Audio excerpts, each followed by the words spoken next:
Hey, what's going on guys? McZuba here, and in today's video we're going to be taking a look at a JUND food deck for Historic Best of 3. So we're going to be playing this in the Historic Challenge, which for those of you that don't know is an amazing way to farm gold, packs, and therefore wildcards, and it comes out about a week and a half or 2 weeks before the next set, so it gives you a bunch of farming time before Strixhaven, so you have enough wild cards to craft whatever you want to craft at the beginning of the set. Anyways, I haven't had that much time to farm it because I'm in uni, for those of you that don't know, and it's not finals week, that's in like 2 weeks, but it is like when a lot of papers are due. So I've been doing a lot of work over these past couple days, meaning I haven't had enough time to, one, record, which is why I saw a couple of days of brief period, and two, farm this challenge. I started one up last night with this deck, which is why we're kind of continuing that challenge, that run with this historic JUND food deck. So this deck is not exactly the deck that won some sort of Strixhaven championship or placed really well in it a couple weeks back. I've just been tweaking it here and there.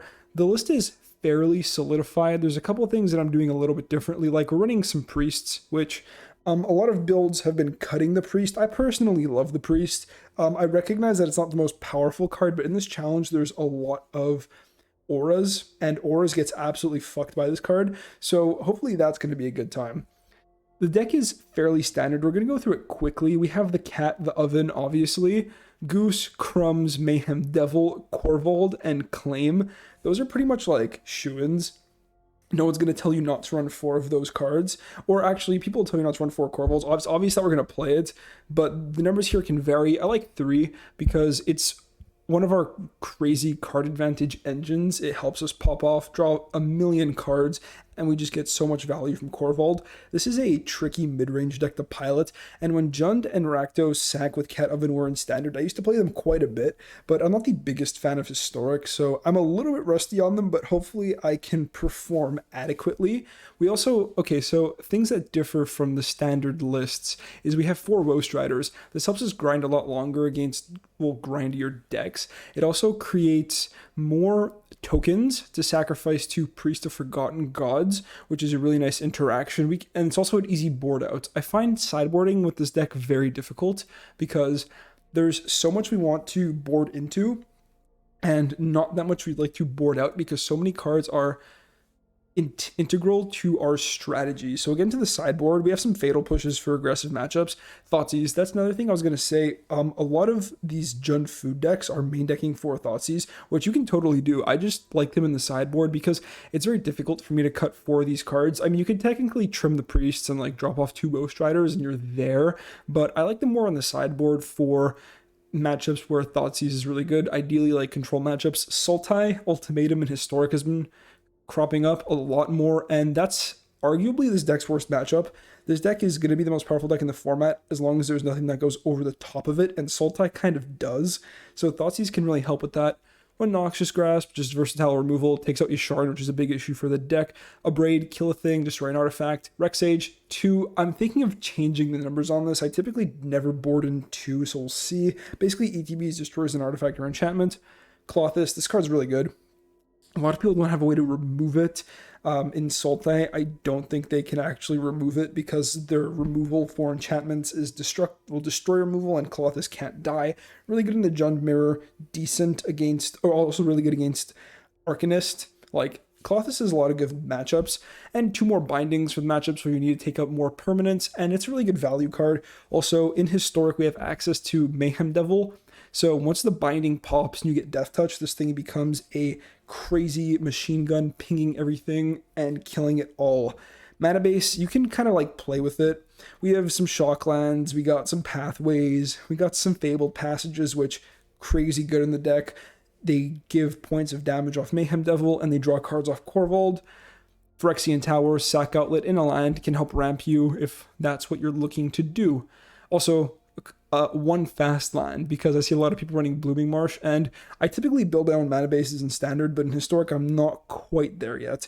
And Gigantha, because it's pretty much free. The only card that we don't get to run in the sideboard is what's it called? The thing where it destroys a land, Planeswalker, artifact, enchantment, creature. Casualties of War, that's it, sorry. But I saw Croaky's running it in the sideboard. He just boards the Giganta out and boards in the, geez, I forgot the name of the card again. Very professional. Am I right? Well, you guys know what I'm talking about. The Casualties of War. There it is again. Anyways, so that's it for the list, guys. You can try that if you want to. And I'm in the middle of an event right now, so I think I'm at like 4 or 5 wins. We'll just take a look. And yeah, so we're 5-2 right now. So I take a L, we're out, but we're not doing too bad for this run. So if you'd like the deck, be sure to drop a like on the video and consider subscribing. It motivates me to make more content. Deck list will be in the description down below as always. And let's get into some games. Cat's Oven. We have black here. Let's go for it. Pretty good hand. A little slow, and we're going to need to draw a couple lands, but we have some really solid pieces. We got Claim as well. Against the Jwari Ruins. Hit them with the hello after I crack the passage. I'll try and hit cancel. Or decline. Hit him with the hello. Double cat, nice.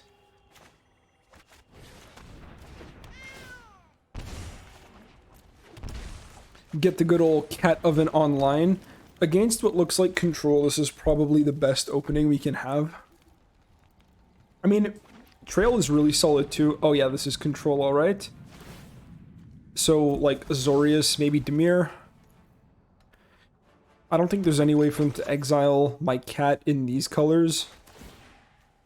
I say these colors, there's no black. Black would have been a bit sketchier. So we run the loop. Hopefully draw some land. We draw a land, nice. Let's get the damage in. And I can run out the Devil here, or we can buy Giganta. Devil represents more damage. And they don't seem to have black mana, so maybe no removal spell, but this could be another Jwari's. Alright, let's play around Jwari's and we'll buy the Giganta, actually use our mana. We'll see what they have. Could be an Omen. It's a Spectral Sailor, okay. So, maybe a mono blue tempo deck? Maybe some kind of spirits deck? Curious Obsession. Claim is looking real nice right now. Bit punished for not playing out the Mayhem Devil, but it's okay. The mono blue deck typically is a snow deck, so this is a little bit off-putting. And there's the island. Alright, so let's cycle the cat. We're gonna loop it because they might have like a counter spell for the devil or the claim. I do also want untapped land. Actually, I want untapped red land. Like a Blood Crypt would just be Chef's Kiss. And if they interact with the cat right now, we're happy. Oh my god. We're laughing. Boys, we're laughing. I'll have you. We do this pre-combat, obviously. Oh, it's gross. It's actually gross. Maybe I was supposed to play the devil pre-combat. I will take my card, thank you. Let's try to resolve a Mayhem Devil. If they counter it, so be it. They're still way behind. And they did have that Jwari's. Hopefully they miss a land drop for that. Yeah, we can sack the Sailor now. No biggie. Sacrifice is a really good matchup against any type of blue counter spell deck. Excuse me. Alright, we see Stormcaller. So cool. Let's try to poke in that damage.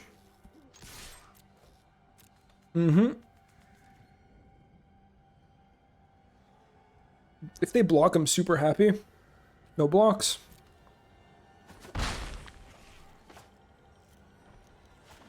And I'm gonna actually sacrifice the cat to the Phyrexian Tower so we can go Giganta into cat. Having 6 mana. So we start with the boy Giganta. This also plays around Jwari's if they have yet another one.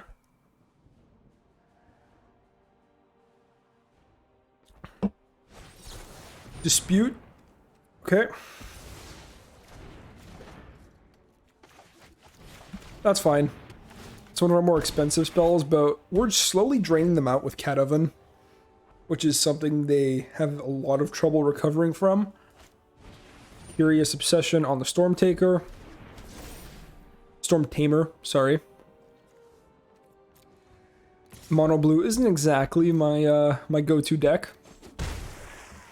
Okay. Can we draw another claim?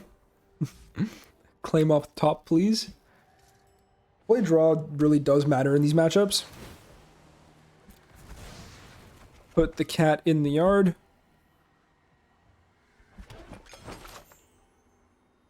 Reanimate the kitties. So ideally they have like bounce spell into counter spell for my oven, because outside of that I don't know if there's a good way to remove it. We do it like this. This is destroy target non-land permanent, so they can actually they can pump the barons, but they can't animate the barons, and you're a nice draw. Let's get land down. Attack for 2. Slowly chip the opponent out.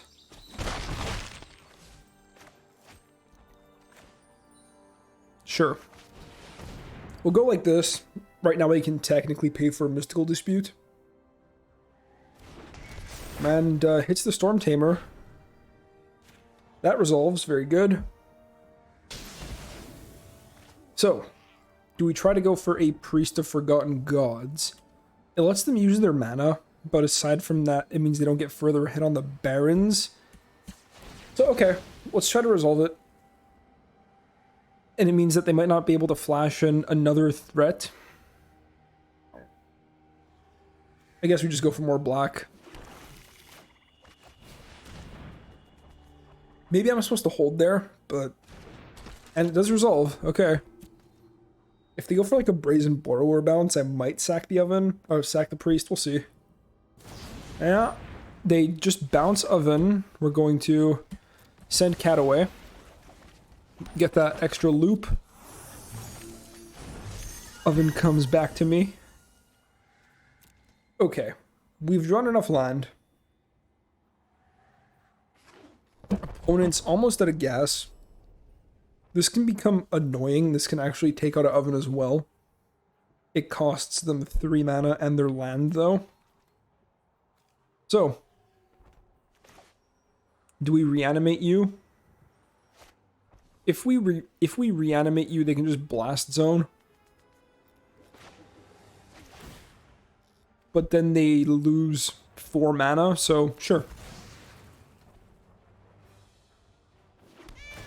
And I do kind of want to keep pressuring their life total.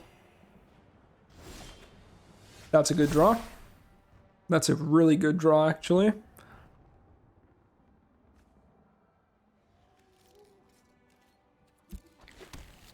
Okay, so what's the plan? We attack with double cat. I can start by playing out the Witch's Oven, but that probably gets countered. They only have 2 counters in hand. I think we go for it. Actually, if they kill my cats, whatever. It means they would use a bunch of mana. They would use 1, 2, 3, 4, and then they would have to animate the barons. So we go like this. We're just trying to chip them out. And it means that if this Roast Rider does resolve, we can make them sacrifice their Crawling Barons. Oh, and they're going for it. I can actually make them sacrifice the Barons right now. But then we don't get the mana boost, but they lose their land. This is tough. It really does hinge on if they have a counterspell. I think regardless one of these spells resolves. Alright, sure. Let's go for it. We take another damage. We try to resolve our oven. Oh, and that resolves like a charm. We want to hold open the Phyrexian Tower, so we tap like this.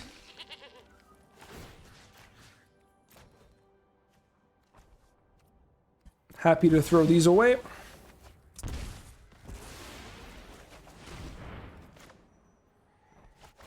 Go like this. Gonna reanimate here, pay the 1 extra mana we have. We're kind of popping off, guys. Oh no. Extra oven. Do I want... I can completely pop off and draw another card. Actually, no. We're not going to do that. We're just going to play out other oven. Like, can I kill the opponent here? Put cat in oven. Yeah, we can. Okay.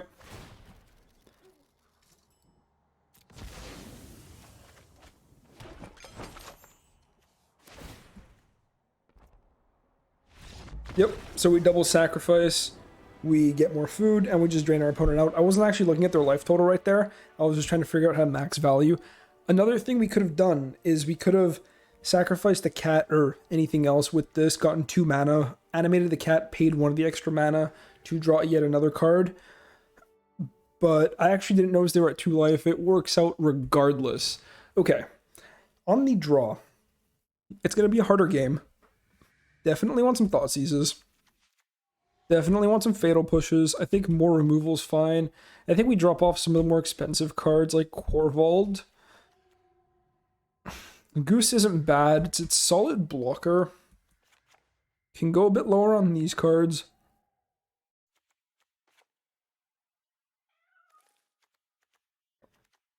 But also I want to drop. Binding's good, but it's going to be hard to resolve. A 4-mana spell is not very convenient, to say the least. Maybe I'm supposed to keep in my trails, but I don't think so. Trail's very slow. And resolving them is going to be tough. I want my claims, I want my fatal pushes, I want my braids, I want all my ways to deal with their cheap creatures equipped with like a curiosity or a curious obsession. I could see myself playing 4 cats. I think it is 1 binding.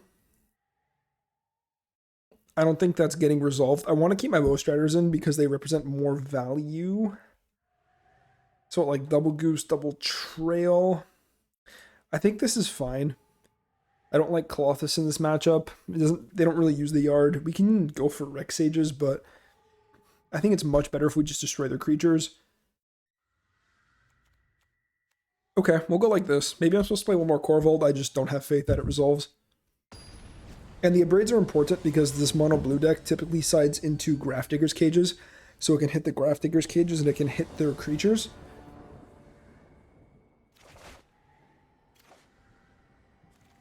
Sure. It's not perfect, but it will do for the moment being. Alright. And there's a Storm Tamer.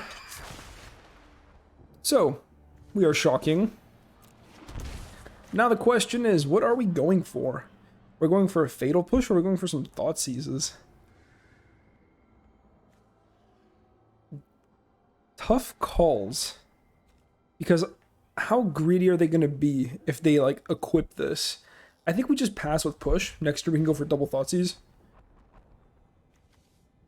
Like, if they go for Curiosity or Curious Obsession, then we're actually laughing. And until they do I really care about this? Like, not really. So I think that's fine. We just kind of burnt 2 life. No biggie. Shocklands and double Thoughtseize. Starting off the game very low.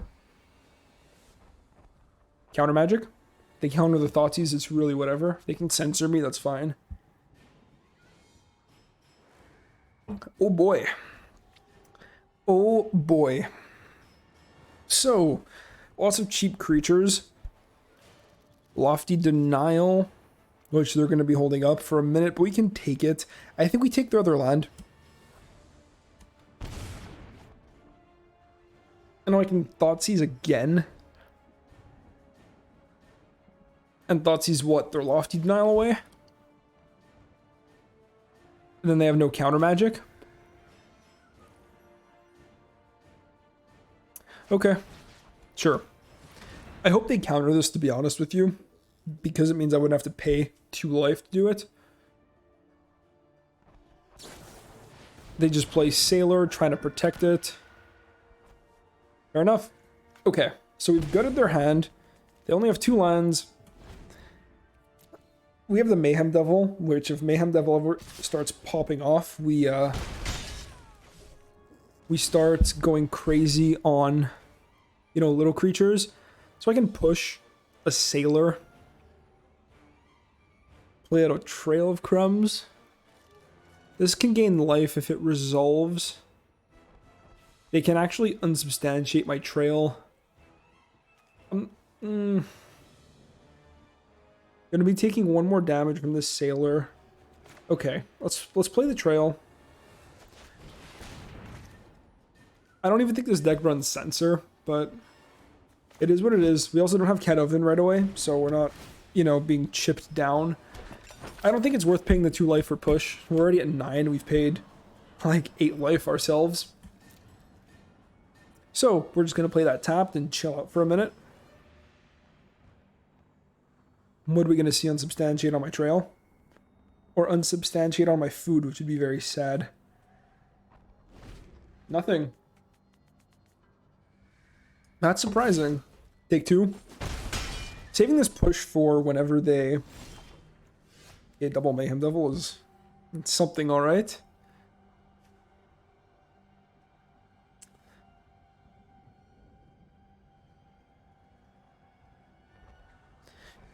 If I use the food right now and I hit land, then I can hold up push. I think we just do that. Try to develop our mana. I don't think it's worth playing out other trail just yet. Okay, that's a red land. But it could be a black one if it needs to be. We're gonna play it and pass, because if I draw another red source off the top, then Mayhem Devil comes in and just shoots one of these things. But that's not taking into account Unsubstantiate. Okay. Target spell or creature. Oh, that's why they didn't actually hit the trail. Okay, fair enough. Fair enough. There's a Storm Tamer. Really trying to get some momentum with these devils. And we draw a Braid. We draw a Braid. Sacrifice counter target spell or ability that targets a creature you control.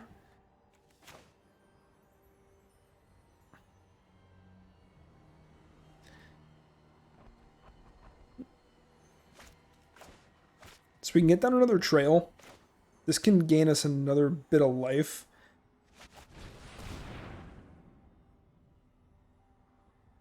And we get to hold open either a Braid or Fatal Push now. Okay. So the opponents are far away from killing me. We're still holding open push, so it's not looking too bad. Charging this Blast Zone could be really bad for them, or for us, because it means that these trails would just die. Mecha Godzilla.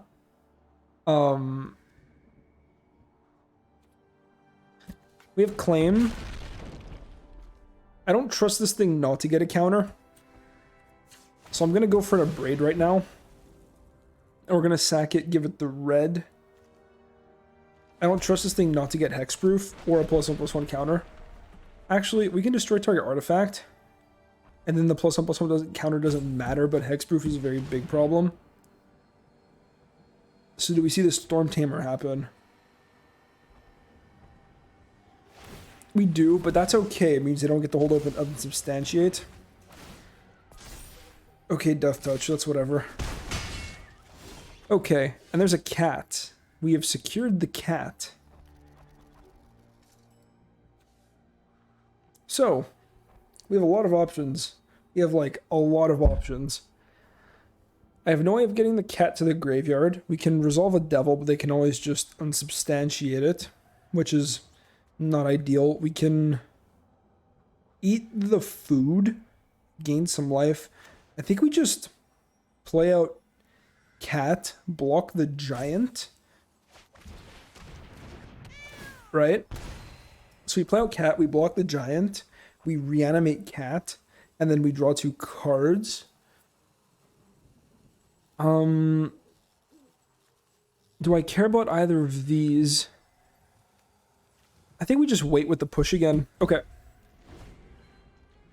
Sorry guys, I'm just trying to find the lines here.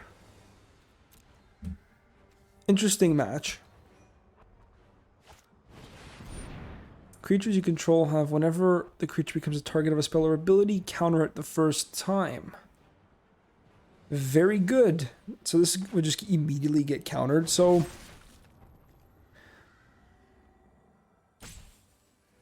let's push the Storm Tamer.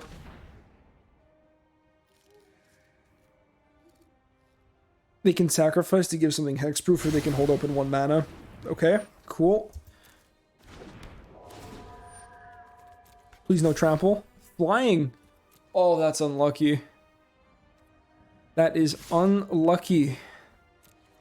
Means that my cat doesn't do the block thing.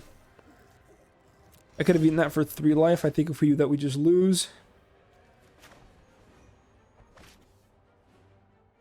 So, what happens now? I can shock myself to 1, which isn't good. I can gain 3 life. I think we just lose this one, guys. This card cucks us. And the fact that they high roll the flying counter means you don't get to reanimate this and draw 2 cards.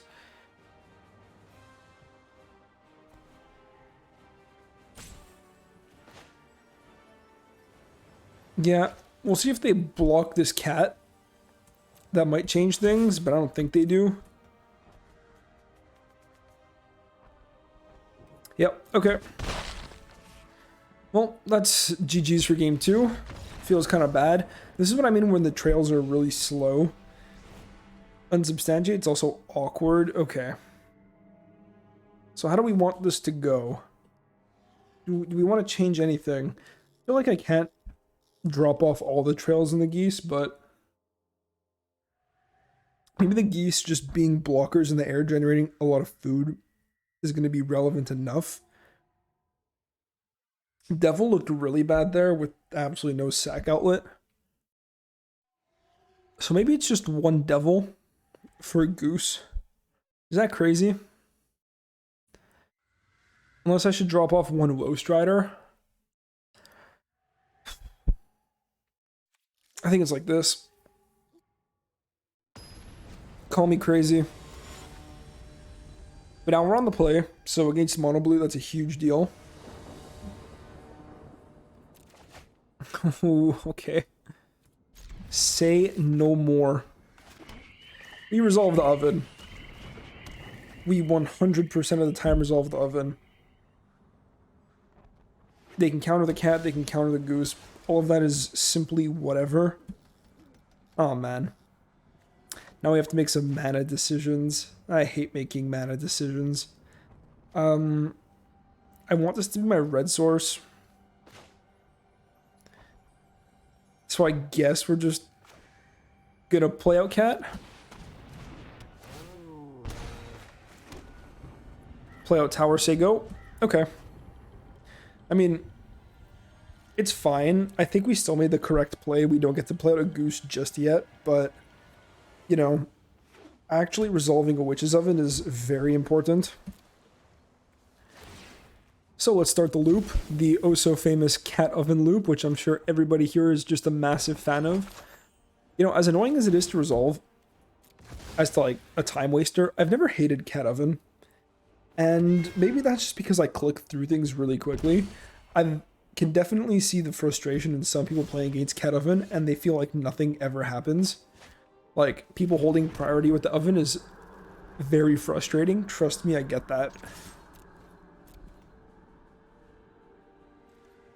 Okay, so we're going to try to go for some big boy plays here. I will be playing the goose and then attempting to resolve Woe Strider. Actually, let's do this first. Well, is that greedy? Means I'm giving up the cat, but we have 2 claims. I'm sure we'll be fine. Alright. Let's cycle Kitty Cat. Auto Shuffler, Auto Tap Rose about to cuck me out of that. Holding open claim instead. I'm trying to resolve my geese. This means you play around Juaris.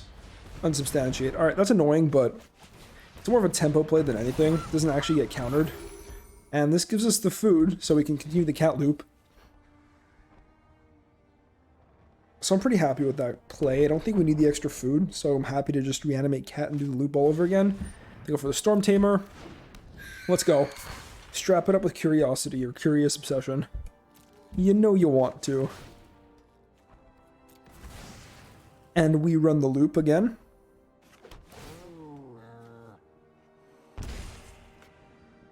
Like, see, right now, I'm not the one holding priority. Or, I mean, now I am, but it's the Storm Tamer. I guess the thing that got really annoying was just the sheer amount of times you would face Cat Oven in a day. Like, I get it. And it was a good deck, and it was budget, but, you know, good cards. Here I am advocating for Cat Oven. Okay. I don't think I care about the Storm Tamer just yet. Or maybe I'm supposed to. We have double claim. And I guess it eats mana. I'm gonna play around... Well, yeah. I'm gonna play around the pay 1 effects and try to resolve this again. Because this isn't bothering me right now. I'd rather steal something with a... Well, if we had taken it, it would be in a better spot. So I guess you could say I fucked up. That's fair. But Woe Strider is in the yard. It's not the biggest thing to be concerned about. And Witch's Oven... Sorry. Blast Zone will kill an oven, which is a actual problem. But it takes their whole turn. And I have pretty much infinite food generation with the Goose, so... And it costs them their Storm Tamer. We run the loop again.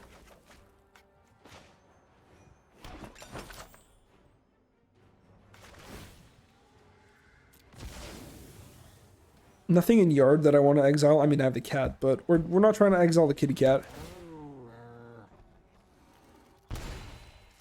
Slowly draining the opponent out. They do go for the Blast Zone, okay. I mean, we can make mana, but whatever. Yep. Blast Zone, good card. So we have Thoughtseize. Sure. Show me what you got. I kind of want this. Is that crazy? I kind of want them to resolve it, and then, you know, we kind of have this weird back and forth. But we take the reasonable Octopus. By Giganta. Alright, so I'm convinced I messed up. Should have definitely claimed that Siren Storm Taker. Main phase Sailor. And now I don't have a sack outlet. Ooh, hello.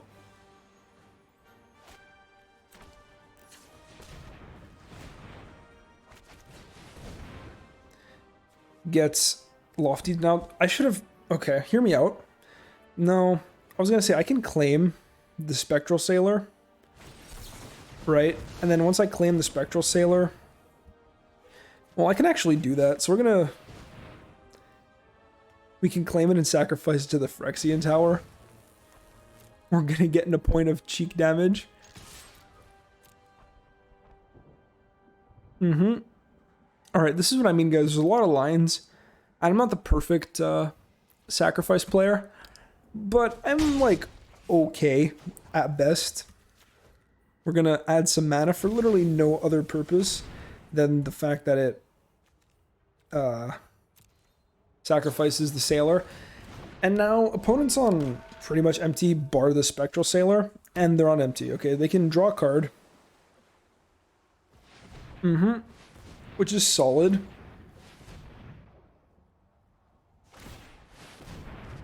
Okay. And they get in for one. I guess they're trying to draw Curiosity or something. Priest. Priest, priest, priest. Oh boy. So if I claim, take the Sailor, attack, then I have 4 mana. Doesn't really do all that much, aside from, you know, getting rid of their Sailor. Which I guess is fine. Let's force out all the resources. If they had more stuff, I wouldn't make this play. But yeah, like I said, Phyrexian Tower, crazy land. Okay, and Priest is down. If we draw one more land, we can reanimate Woe Strider from the yard. We draw another claim. We can actually reanimate Woe Strider from the yard. I would just have to give it my Priest to do it. Something's holding priority, and I think it's the Blast Zone. I'm not in the business of attacking into like a Sea Dasher Octopus. We're just going to pass. Third claim, by the way. They can pump the Blast Zone and then eventually sacrifice it to take out my Priest. Fair enough. And they do it. Let's make some mana. For no other reason than I can. And it makes them think. Yes, we will pass. And we hit land. Alright, very good.